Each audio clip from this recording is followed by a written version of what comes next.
The breath is going to definitely shift things for you. If it's just a normal, don't think about technique and, oh my God, how long do I hold it? Am I doing this right? It just come back to being human, like breathe.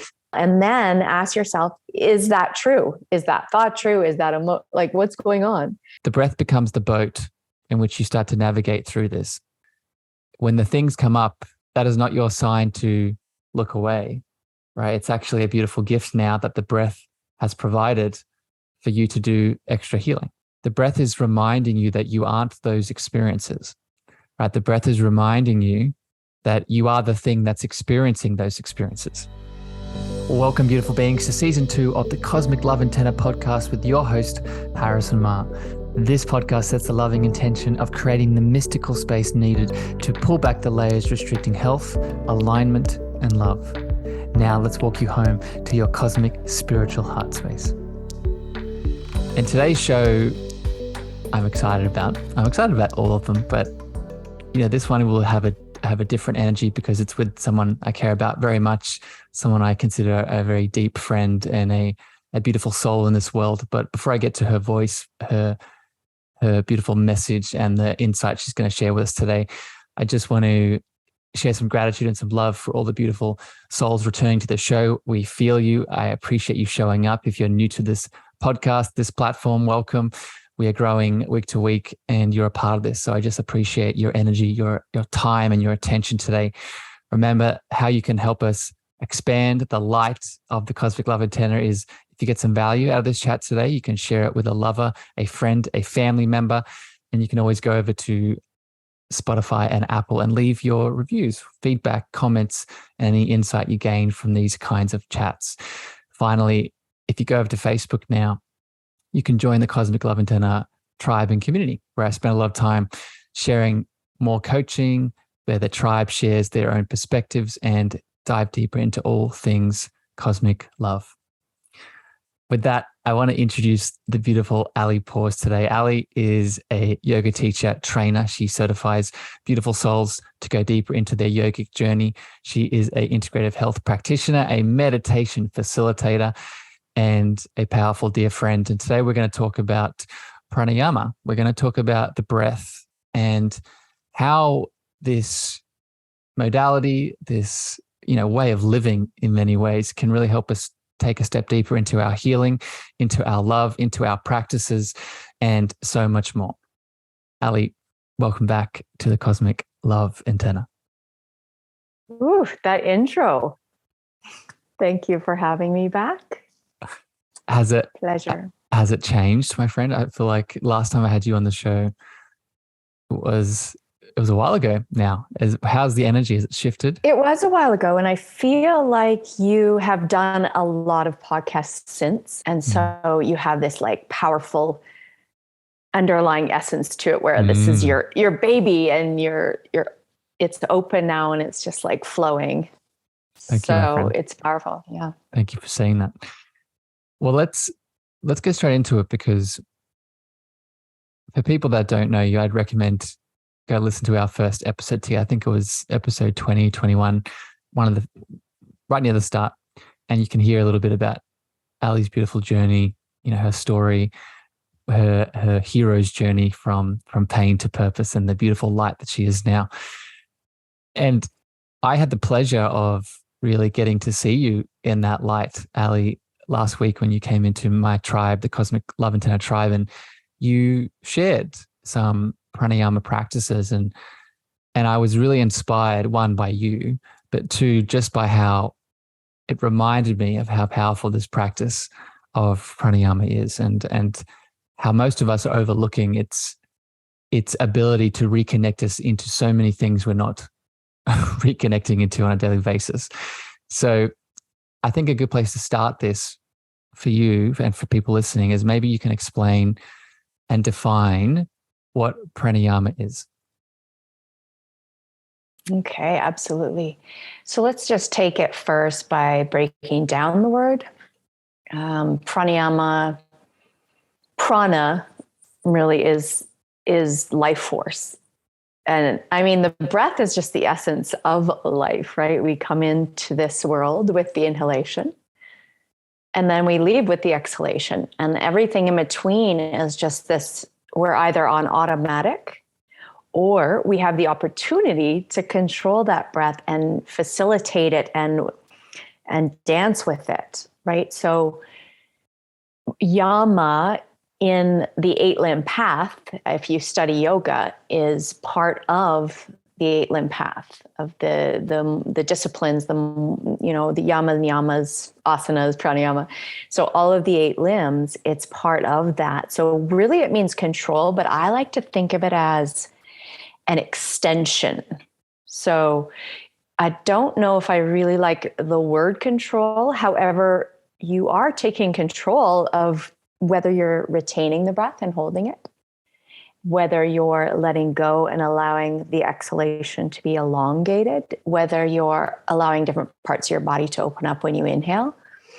So you are kind of going into a little bit more of facilitating it in a way that expands your energy, right? So prana is this life force energy that's everywhere, and it allows us to be everything that we can be.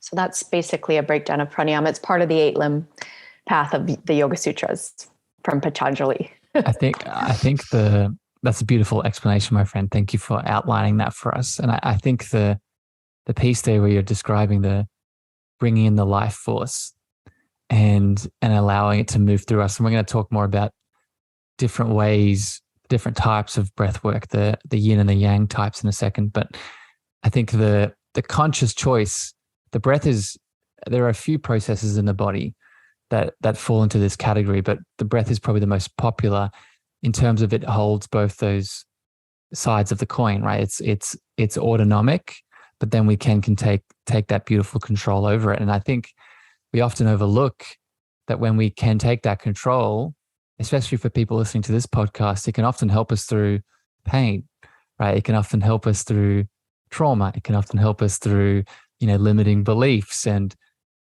in the meditative practice, learning to respond instead of react. Do you agree with that, my friend? Mm-hmm. Absolutely. And it's beautiful that we can when we're laying down in bed at night, and we just automatically, things are working for us. The cells are moving, the blood is flowing. And so I think it just really, when you take conscious breathing into account, it brings a different picture to it. It allows a bit more of an expanded version of yourself. And this life force that kind of flows through us. In yoga, we have these channels called the nadis. So they're basically, you're cleansing out these channels. And it's really important for your body to be open and receptive to that breath. And I feel like people jump into pranayama without really ready. Their body's not ready for that yet. Their nadis are clogged. Everything's like jammed up. So there's a little bit of a system to it. Yeah. And I think that's why we often see with breath work, people will have a negative response. And I say negative, very not too seriously, because I think even the negative response has purpose. But I think when people jump into breath work of any kind, especially this pranic type that we're talking about, we shared a workshop together last week, and some of the ladies, they had a lot of experiences, but the physiological response that often occurs when we start to do breath work, I think, can be a lot for people, and they think that they're doing it wrong. But with what you're saying, right, when we start to open up those meridian, those nadi pathways, who knows how long they've been blocked? Who knows how long they've been stagnant with that energetic expression, right? Mm-hmm. And you're also really doing a lot of, like you said, physiological stuff, as in the blood, pH levels. You're shifting things biologically. You're shifting a lot, and not to mention the nervous system. So a lot of stuff is going to come up, and as we know, and we've talked about, and you've talked about in your past podcast interviews and in Clubhouse, the body keeps a score, and like phenomenal book. But we know that we hold on to these stories in our tissues, and it gets uprooted when you do start to activate more the yang side of things, and we can talk about that in a bit. I'll let you guide the podcast. I'm not going to take control of but that's what happens, right? In those more yang practices. Yeah. You're so cute, my friend. I'm happy you brought up the body keep score piece, because that's actually where I want to go next here, but more in relation to, you talked about the yogic connection slightly there, and the nadis. Let's go a bit deeper for people who've listened to my show around chakra healing, right? And the energy centers. And we speak a lot about this, you and I, on Instagram. I'm wondering, in your experience, your opinion, where can pranayama now, no matter what the type of breathwork we use within it, right? Pranayama is more of a system of different kinds of breathwork, right? How would you connect the chakra system to pranayama? How would you describe it to someone that's looking to make this link? So there's so many different takes and different angles I can go with this. I've kind of developed a little bit of, within the workshop, I brought that in where I related each chakra to all the different elements, right? So the root is earth, and then really grounding breath. And then worked our way up to, say, the throat being more audible. So doing Brahmadi, which is, and we'll talk about that in a bit, the bumblebee breath where you're, So you're starting to activate different ones where each one has its own element, which is connected to the breath. And that breathing technique that you use can activate that element and chakra. So energetically, it's all working because it's subtle. It's the subtle bodies, right? Yeah. Those kind of all flowing together. I love it. And for people that are in tune, right? And this is no judgment if you're not, right? We're all on this journey. But I think the more sensitive I've noticed, the more sensitive you become to each of the energy centers, the more, accustomed each day you become to asking what is needed and what is not, right? So if today I'm feeling a lot of grief in the heart, for example, or maybe I'm feeling, a bit emotional and sensitive, I can tune into that sacral center, and then through the breath, now specialize it based off, that theme of that water, that flowing, connecting to that sacral, that sexual, sensual feeling space. And now with the breath, start to release what not is needed, right? Is that a good interpretation of it? Yes, exactly. And to add to that, say if you're feeling like empowered and you feel this energy of fire, you'll want to maybe activate that a little bit more even, and do the breath of fire, the Kapalabhati, or breath of fire, and work with the third chakra. So you're just bringing out more of what's there. Yeah.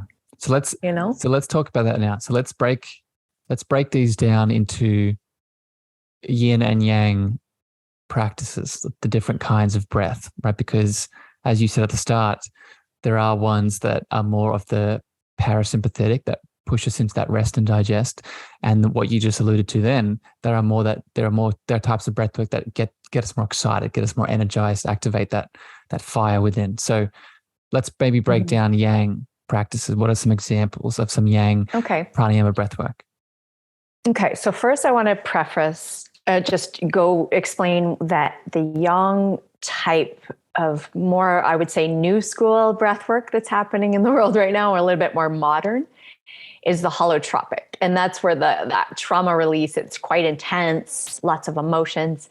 And that's like more, you're just really getting going. I don't teach that per se. I'll do a style of Wim Hof, but I usually stick with the ancient pranayama technique. So we'll stick with that for now. The more yang style that I would do is rapid breathing. So it's a little bit more rapid, but it's the Kapalabhati, which means skull cleansing. And it's a passive inhale. It's in and out through the nose, but it's passive inhale and a more emphasized exhale. So, and you're pumping the belly. Can I ask a question? Why the nose and not the mouth?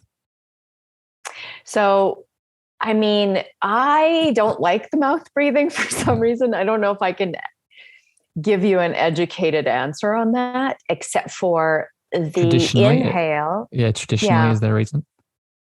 No, I think yoga, traditionally in yoga, we don't do any mouth breathing when it comes, because, with your asana practice, it's ujjayi, which is in and out through the nose. And the reason for that, and I'll give you a definition for that, is because of the heat that's generated within the body when you want to warm your body up to prep for the asana postures. The ujjayi creates that nice heat within the body, so you're not letting it go. If you really want to cool down, you'll blow out of your mouth. So if you're feeling too hot, and so there's some exercises or practices where you'll blow out of your mouth. So the in and out is really important. Just with the nose is just all the different, what are they called? Cilia. Yeah. The hairs. Yeah. And it starts to cleanse and the impurities and detoxify, and it works like a filtering system. So and the mouth doesn't have that. And the mouth doesn't have that filtering system. Yeah. So the mouth can bring up a bit more of a hyperventilation feeling. And that, I think that's when people get really like that emotional aspect can come out. So when it comes to the yang style, when you're breathing that rapid breath, you can also do an inhale, which is more stimulating, more sympathetic. And then exhale. So inhale, that double inhale is a little bit more of the awakened. So it wakes you up a bit more, the more calming. So I think we were talking about yang. And so that was the breakdown for yang mostly. So thank you for that, my friend. And I think we could do a whole chat just on the difference between the physiological differences between the nose and the mouth. And just for people interested, a really good book and resource I'd recommend everyone read on the topic of, it's more of the physiological impacts of the mouth versus the nose when breathing is Breathe, funny enough, by James Nestor. I think you've read it too, my friend. Have you read the book, Breathe? I don't think so. You should look into it. It's really good resource. Okay. But let's I want to question I want to ask, and then we can maybe talk about the yin breath work. You talked about the quick inhale, but you also mentioned the squeezing of the perineum and the root chakra and the spinal cord fluid. Explain that role within the yang process. What is that doing? What is the purpose of that? Okay, sure. So when it comes to creating this container of energy that we are creating, you want to be able to maintain the pranic flow that happens. And energetically, the bandhas mean bond. Bandha just means bond, so to lock. So it's kind of locking it in there, and it's holding it within the container without leaking the energy out. So I like to do it usually on the retention. You can hold it the whole time if you want, but usually on the retention, you're squeezing those, perineum and all the muscles for urination, and like squeezing and lifting up through the pelvic floor helps with the cerebral spinal fluid as well within the spine. So it kind of like moves it up. It's not like a tourniquet effect, but in a way it can be, where it flushes back up into the vertebral artery and like moves in and gets it flowing again, that craniosacral system. So that's what I like about that, because you're bringing in new energy, not just that. That's quite physiological. It's not just energetics through the chakras and, all of that. So that's called the Mula Bandha. So Mula means root. So it's like that root lock. Yeah. And I'm not sure if you're aware of this, my friend, but there's also a sacral connection too here. And the connection is to our jin, our jin energy. And for people listening, this practice of squeezing the perineum and then focusing on the energy and drawing it up with the breath, right? Whether it's in a yang or in a yin practice, which we'll get to next. What this also does, it activates I'm sure you're familiar with this, Aly, the microcosmic orbit that we have within inside of us, right? This main flow of energy that starts at the perineum area, and it comes up our spinal cord, like you were just saying, and goes up to our crown, and then connects to the top of our lip, upper mouth, and then it reconnects the bottom of the mouth and comes down the front of our being, right? So then when we connect to the sacral, I can feel you getting excited. Hang on. When you connect to the sacral, when we have, so our yin energy is our sexual energy, our creation energy. So you can also, on top of the root piece that you were just highlighting, you can also connect to the sacral energy. And this is where Tantra comes in, and the sexual acts. You can actually, if you're stimulated from a sexual lens on top of all this, you can actually bring that creation energy, not just within the area of the physical sexual organs. You can now bring that yin energy up the same microcosmic orbit and share that energy with the rest of the being through the breath. Right? You were reacting, my friend. What did you want to add? I was because I noticed that when you were talking about that, there's a mudra that we do in yoga where the tip of the tongue curls back and goes to just beyond the top of the teeth on the roof of the mouth. And so that mudra actually connects the fascial line as well. Yeah. Yeah. Super cool. It's so interesting. Oh my God, we're geeking out over here. I would encourage people to try this out, right? These practices that Aly's sharing and these tips, these are, you don't have to wait for these things. You could be doing these. Like, I'm practicing the perineum squeeze, for example, as Aly's talking about, and getting these right, getting it up. All right, so let's shift here to the yin. So you talked about the yang and the more the faster, more sympathetic style of breath work. How would you define the yin practices of the pranayama? What does that look like? Okay, before I go into yin, I just wanted to finish off with the two other bandhas that might be quite useful in your practice. If you're not just doing the pelvic floor and you're actually activating all of these all together all at once, it's called Maha Bandha. Maha just means great, the great bandha. So the Uddiyana bandha is that navel lock, navel center in and up, and then chin neck lock is drawing down and back. And that just helps you maintain the straight spine and your antenna for the practice. So it connects all of them. So with the yin, it's basically, I consider the yin more of not so rapid. The alternate nostril breathing, right? Nadi Shodhana, ones. My favorite one. Mm-hmm. Where it really balances out the right and left hemisphere of the brain. It helps the nervous system. And then the gentle ones that people know as box breath, but we call it in our pranayama practice samavriti, which just means equal breathing. And so you're just gently inhaling. It's nothing forced. It doesn't have to be this big dramatic thing. It's just very gentle, and you're noticing. And then you hold at the top, and then you can either do the full box or just inhale, hold, and exhale. So that's a little bit more of a gentle approach. There's some that help the vagus nerve, which really helps your trauma without bringing up this upheaval of emotion, more Jung style, is just the humming. So Brahmadi, the bumblebee breath one. Aly's putting her faces in a mudra over her face for people that can't see. I've done funny reels on that one. So that's like a good yin one for the trauma, instead of uprooting and freaking yourself out. And I think a big reason for that too, Aly, just to interrupt, is it creates the safety, right? It creates the safety, it creates the support, it creates the ease before we go into it, right? Many of us, myself included, we want to get straight to the healing, but we forget to create the container first, right? We forget to create the container of love and safety and support, either allowing someone else to do that for us or doing it for ourselves, right? And this is where that yin practice can come in.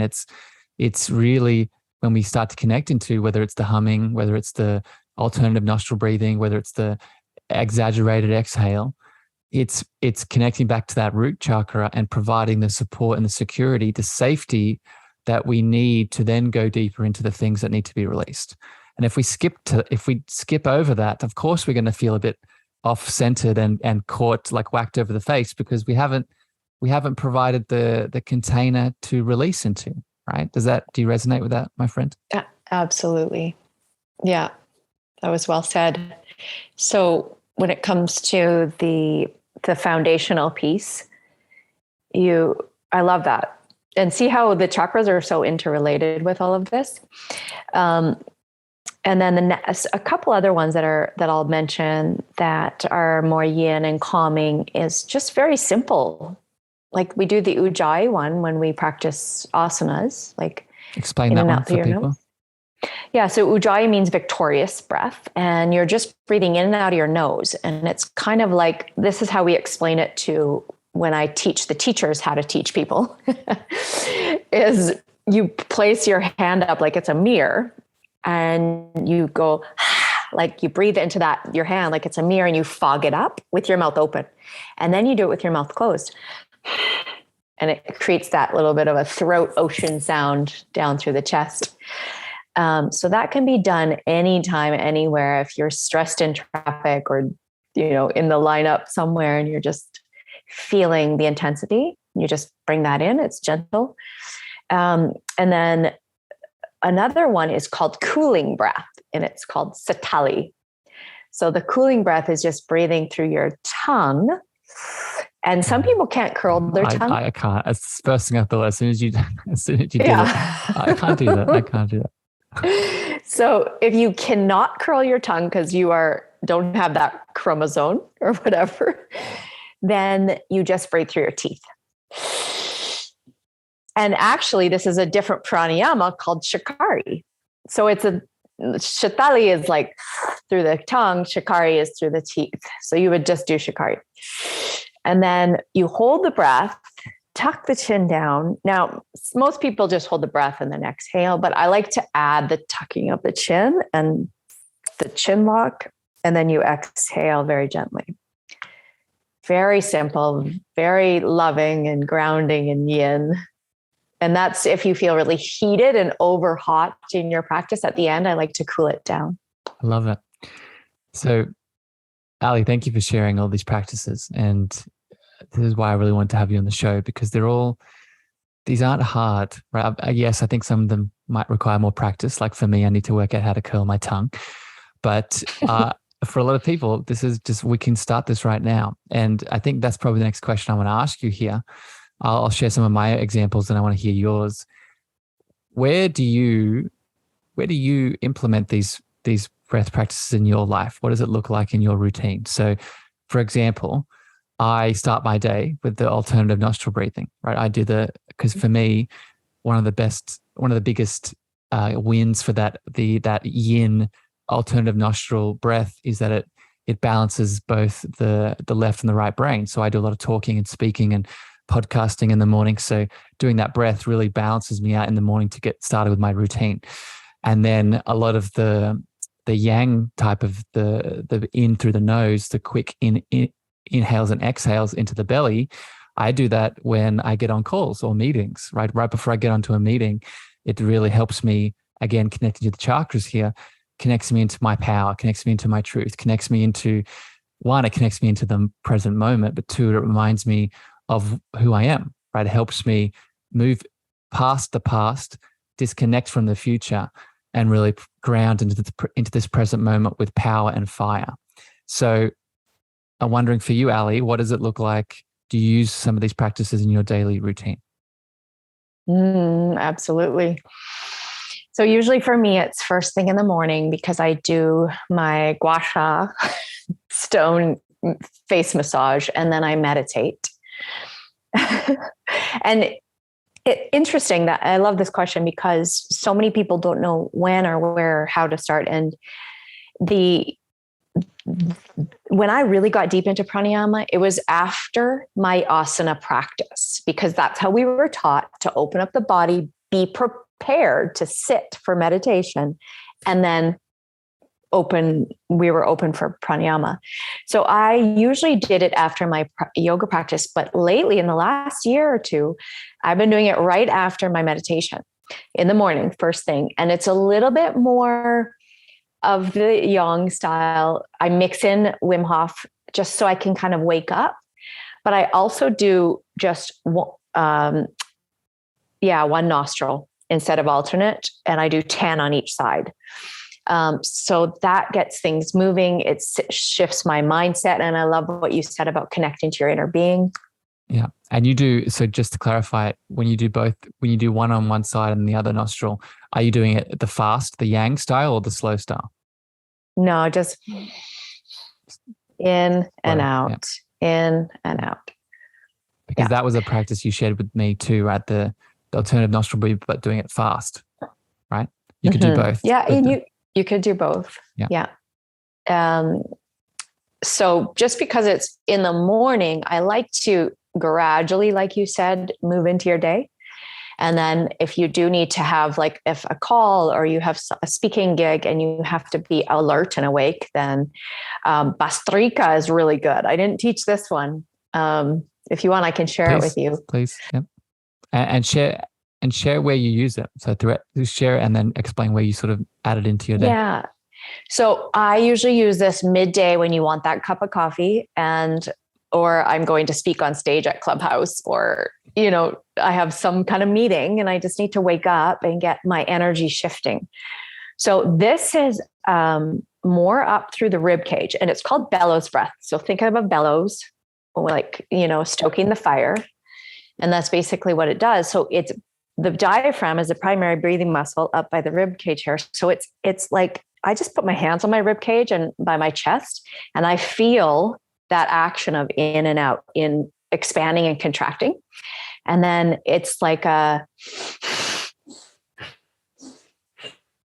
it doesn't have to go that fast. You can go slower if you want, if you're just starting out, but it's not the pumping of the belly like Kapalabhati. It's a bit more equal in and out through the nose, but way more up here. So you're kind of stoking that fire. And there's a solar plexus connection too. Absolutely. Yeah. And that's for showing up to do whatever you need to do, be your best self. And so nighttime stuff, someone just asked me this on a live, is what kind of breathing techniques can I do before bed? And most people are quite wired from having the blue light and their devices on. And so they need to calm down for a while. And Nadi Shodhanan is the best for that one. It really gets you into the parasympathetic and calms the nerves, just the alternate nostril breathing. I have all of these described on a little mini course. If anyone is interested, I have them all broken down. Send me the link and for explained. That. Send me the link for that, Aly, and I'll put it in the show notes. I love it. Thank you for explaining that, my friend. And I would, again, just want to encourage people throughout this episode, this type of show today is really the practical kind.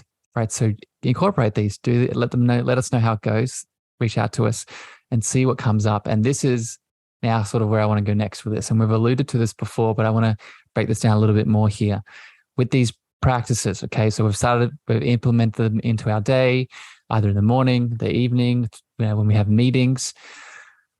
What do we do, my friend, when some things come up? Okay. Because with this kind of breath work, it's, just for people that are new to this, in many ways, across physical, mental, emotional, and spiritual, the breath, and we're going to speak more about this at the end, but in many ways, what the breath is doing is it's bringing us into the present. It's bringing us into the present, and it's helping us bring awareness into ourselves. And for a lot of us, right, and I'm right here with you. If you're in this boat, a lot of us aren't looking inside. A lot of us are spending 99% of our time externalizing the self. We're looking outside at all the things, and no judgment. But what this does is it adds to a lot of unconscious suppression of things that need to be seen. So when someone starts to incorporate breath work into their life, it now creates the space for things that have gone unnoticed for who knows how long, now the space to come up. So I'm wondering if you could speak to this, Aly, this idea of trauma and emotions and stories bubbling to the surface and what we can do about it. What do we do in that situation? Wonderful question. So when it comes to the breath work, all these practices we just talked about, it's really a preventative.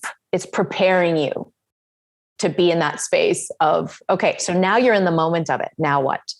You're not going to sit there and go, well, maybe you will. I don't know. But it's preparing you to be in that space where now you have the conscious decision to choose, come to just a normal breath where I can count. Inhale, 1, 2, 3, 4. Exhale, 6, 5, 4, whatever it is. Just inhale, bring yourself back to your present, back to your body, embody it, feel it, right? Because you're feeling the trauma and the emotions and everything. But the breath is going to definitely shift things for you if it's just a normal. Don't think about technique and, oh my God, how long do I hold it? Am I doing this right? It just come back to being human, like breathe, like inhale and then exhale. And then ask yourself, is that true? Is that thought true? Is that like what's going on? And so it's a time to be curious. It's a time to lean in, and it's a time to just be present with your breath. Mm. Beautifully said, my friend. And what I would add to this is the breath becomes if you want to use an analogy here, that's just coming through, the breath becomes the boat in which you start to navigate through this, right? It's as you just highlighted, when the things come up from the breath, that is not your sign to look away, right? It's actually a beautiful gift now that the breath has provided for you to do extra healing, right? But don't drop the breath, right? Use it as a continual boat to help you move through it, because from a spiritual lens, and I think we'll probably go here next, what the breath is doing, no matter what the type is, whether it's yin, whether it's yang, whether it's fast, whether it's slow, the breath is reminding you that you aren't those experiences, right? The breath is reminding you that you are the thing that's experiencing those experiences, whether it's an emotion, whether it's a belief system, whether it's a story, whether it's a pain from your past. You are not those components. You are the thing that's holding those components. So the breath is doing is it's reminding you of that, right? It's reminding you with a constant flow, iteration of whatever the technique is. Each time you come back to the breath, it's reminding you, oh, I don't have to, I can surrender through this moment, and I can learn the things, I can feel the things, I can make a different choice, as you beautifully said, because I am so much more than the event that for a long time has been identifying my life. Does that resonate, my friend? Oh, wow. I love that you said that. You're the awareness, and you become this, okay, you're the thing experiencing all of it. Amazing. And that is the tool. So the breath is the tool. It's the bridge.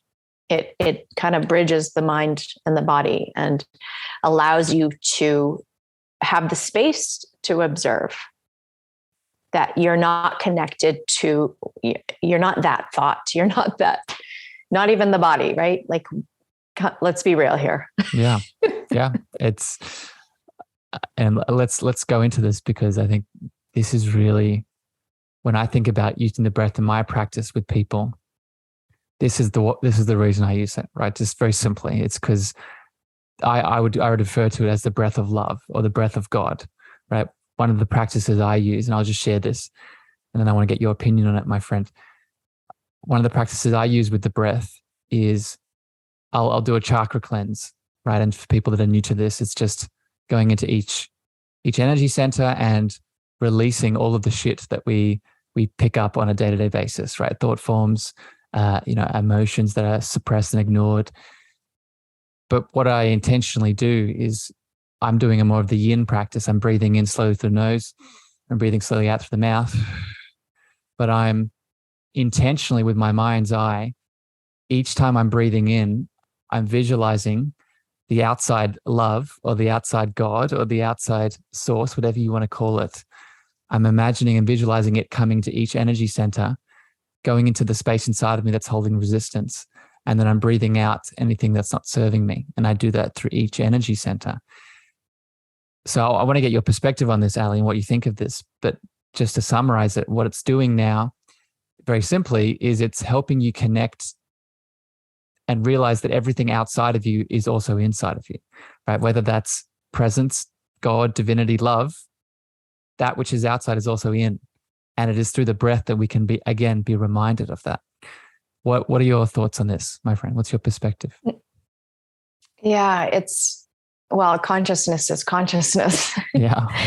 So it's not just outside of you. It's not just inside of you. And it's just a mere reflection of all the elements: earth, water, fire, ether, space, air. Air is part of that, right? So whatever's happening, energy outside is definitely a reflection of what's happening inside. So how you said about the breath and using it as God consciousness and just pulling it into each chakras, that is just your direct relationship to God, or whatever you want to call it. That is your way of communicating and getting closer to you. So yeah, I love that. Because the outside. Why are you laughing? I'm just laughing because I could speak about this all day. The you is, you said you getting closer to you. And I just want to add another reflection on that. It's not just getting closer to you again on the inside, it's getting closer to the you that's on the outside. Because, we've been speaking a lot about the yogic worldview, and I would take it a bit deeper. The yogic worldview comes from the Vedic worldview, right? Yoga is a branch of the Vedic worldview, and the Vedic worldview, which I'm so heavily deep in right now. I'm just like, it's always been in my world, but I feel like at my journey and where I am at the moment, it's just pulling to me even more. From the Vedic worldview, is there is no outside objective reality, right? There is just everything that is inside of us that we then project outside through our level of consciousness. So bringing this back into the breath now, it's not just a relationship that we're building with the inner you, it is also a relationship we're building with the outer you. And if we can do that, then suddenly all the challenges, all the pains, all of the tension that we see in the quote unquote external, we now are reminded of our power to move through it. Right? Does that make sense, my friend? Mm-hmm. Did I get too deep there? No, absolutely not. Because that is, the power to move through it it's a reminder of how empowering we can be, and the reminder of who we are, which you quite often do that with your students, is create this safe container so that you can remind them the beautiful, everything that exists inside them. And the you piece is definitely this collective cosmic you. Yeah. Good word. Good choice of word there. Cosmic you. That's a little plug. A question that's bubbling up, my friend, around this is combining the breath with other practices. And specifically, it's combining the breath with visualization. Or combining, as I just alluded to, right, with my practice of not just using a breathwork technique, but connecting it to the breath going into a specific chakra and then releasing. I'm wondering, why do you think this is so effective, right? When you came into my tribe last week and we did our practice, a big part of that practice wasn't just the breath, wasn't just being silent and still. It was also combining our thoughts and what we imagine internally with the breath. So why do you think visualization and meditation work really well with the breath itself? Well, like I said, it's the bridge that ties the mind and the body together. So it's branching those so that it is one. It's not like this separate entity. And I feel like it's such a constant reminder that keeps bringing us back to the present, because the mind, when we visualize, our imagination is just all over the place, and our distractions too, right? So the breath is that, okay, I'm going to just pull you back in here. And it just helps connect again. Right. So when it comes to that visualization piece, I love visualizing. But I mean, it's the life force and that essence. It comes back to it brings us back to that essence. Yeah. Really. Yeah. And I think what I'd add to this is we have to understand and move beyond the underestimating of how powerful we are. And what I mean by that is everything that we've seen on the outside, again, I'm going to get Vedic here. The manifestation of it, the physical manifestation, is a secondary, right? Everything on the external has first been created internally, right? What is one of the first ways that we do that? We do that with our thoughts, with our visualization. So if you're looking to heal and release with the breath and combining it with visualization, you are now creating the reality that you want, right? And this is not I don't say this hyperbolically. It's just what we are. We are created beings, right? Aly, I love you very much. I've enjoyed this conversation. Thank you for spending time with me today. I have two more questions to wrap up here. And I think I want to swim back up to the surface a little bit and end with a more practical series of tips here that you can give, because I know you have them. And I want to hone in on mistakes that people make. Like we talked about the trauma piece before and how we can sometimes feel a little bit overwhelmed. What, in your experience as the yogic practitioner that you are, what are some of the biggest mistakes that you've noticed people make with pranayama and breathwork, and how can we overcome them? Biggest mistakes, I think, is really jumping in before your body's really prepared. Different posturing, not really like just trying to do pranayama, like slouch down like this. I hope this is on YouTube. She's lying down on the chair. If you can't, for the audio listeners. I'm like the guy at the beach. So when you're closed off with everything, where it's collapsing your diaphragm and your rib cage and you're not able to have that space to breathe, that's one of them. So posturing, perhaps doing pranayama rapidly late at night when you're trying to fall asleep, that'll energize you. And these are just basic. It's not like a crazy, huge mistake. But there are some contraindications where I don't see any teachers out there, and not to knock any teachers out there. It's just like an educational piece. Maybe you don't know, but just certain contraindications. So maybe don't tell people to retain the breath when you're pregnant. Hey, kitty, she's trying to get my wire. For pregnancy, it's just, there's certain breathing techniques that you want to do. So just certain contraindications like that. It's just a question that's bubbling up. We talked about trauma today. Do you think, because I know a lot of people listening to this show, we've spent a lot of time talking about the inner child and definitely things that have happened in childhood, sexual, physical, all the kinds of abuse. For someone that, and I don't like to compare trauma because your trauma is your trauma, but if I've been through something very intense to me, I need to ease into it, but two, I should probably work with someone, correct? In your opinion? Yeah. I think that would be a wise decision just because stuff may come up and you might not be able to know how to navigate it or handle it. And then you may feel like you're spiraling back down again into something else, or it's probably pretty important. Once you have that technique though, and the guide and someone to kind of be there and hold space for you, then you feel a bit more safe once you learn what you're doing to do it on your own. So once you get that guidance, you don't need someone the whole time. That's my opinion. I feel like once you learn that the guru is within you and you know how to do all the techniques, you should be able to do it on your own once you uproot some of those deeper traumas, right? Yeah, I could not agree more with that one. That's what all we're ever doing in our healing journey, right? When we are seeking support outside of ourselves, it's only, it exists until the point we remember that we had the answers the whole time, right? That person is using their lens of love, their mirror of love, to reflect back the answers that we've forgotten, right? So it goes back to what we were saying before around creating safety and security, right? We might not be able, due to our stressed out lives, to do that in this moment. So we get someone else to hold the space. But then once we are reminded of what that space feels like, we have that power within, right? Because again, because we've talked about a lot of the deep stuff today, the reason that person is just resonating today, I don't talk about it all the time.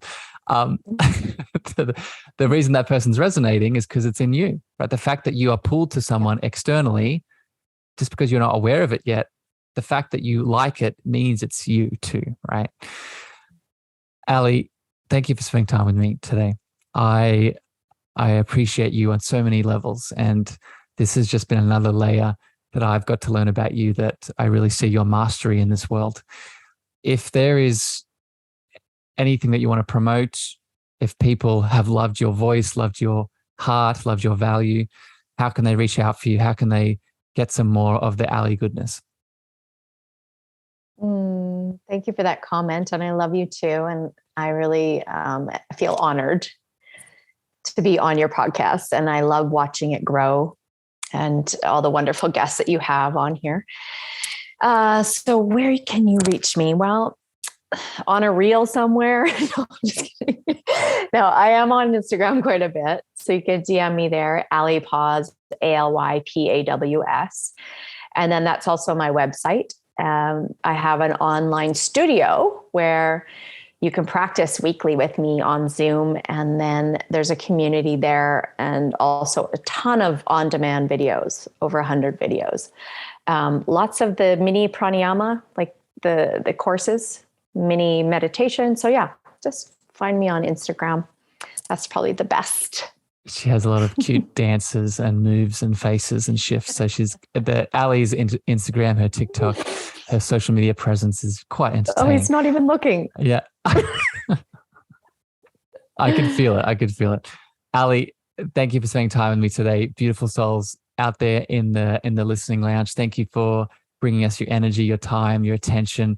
We hope you gain some practices, implement them. Let us know how they go. Reach out to us. If something came up, if something moved through you, would love to hear it.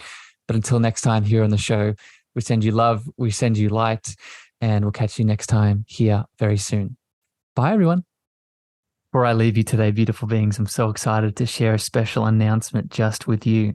On the 20th to the 23rd of April, 2023, I and a fellow guest of the show, the beautiful Aly Paws, will be hosting live in Tulum, Mexico, the Cosmic Heart Tour. And I have Aly here with me now in this moment. Aly, I wanted to ask you, from my heart to yours, why should the beautiful souls listening come and join us in Mexico? Well, when I hear Tulum, Mexico, well, I guess it's a yes for me, no matter what, because I feel like a lot of us in the last, it's been a couple years since we've been through this traumatic, whatever you want to call it. And also those in the Northern Hemisphere, particularly Canada, has really long, hardcore winters, and it can be cold and lonely. And I think a lot of us are craving this community and this healing, sacred space and travel. I haven't traveled in so long. So the fact that we met on Clubhouse like 2 years ago, and the people listening to us in our rooms, our events, have now connected with us, and we have the opportunity to meet and share our gifts together in a beautiful place in Tulum, Mexico, is unbelievable to me. I'm just to the moon. So there's a lot of different reasons. Those are what I'm excited about, as well as being able to share what I call my medicine that has helped me, which is the yoga, the meditation, the craniosacral, and our book that we're birthing. So I think there's a lot of little gifts and nuggets people can get from this experience. I've been doing retreats since 2014, and this healing immersive experience I know the power behind them. I know what goes into them. I know what people get out of them. So I'm just excited for whoever's coming, really. I mean, I'm excited to be actually facilitating something live because I've been doing everything online. And the fact that I can be with you, my dear friend, I'm ecstatic about it. So I invite you to join us in Mexico. Join us for some meditations, activations, yoga, craniosacral therapy, a book release, a live Q&A, poetry, and so much more. These spots are going to fill up super quick because our intention is to make this exclusive and intimate. So please DM me Cosmic Heart Tour on any of my social channels. That's Cosmic Heart Tour on any of my social channels, Facebook, Instagram, TikTok, LinkedIn, and we'll book in a meeting so you can join the love. I'm so excited to connect with you in the flesh. Thank you for listening to the Cosmic Love Antenna with me, your host, Harrison. If you gained value or this episode hit your heart, please remember to share this out with a friend, a family member, or a lover. You can also leave your love over on Apple reviews and Spotify star feedback, and this helps me spread my frequency to more souls in need. Finally, if you want to connect with me deeper, want to reach out, interested in coaching, please follow me on Facebook, Instagram, TikTok, and LinkedIn at Harrison Meagher, spelled Meagher. Sending you so much love.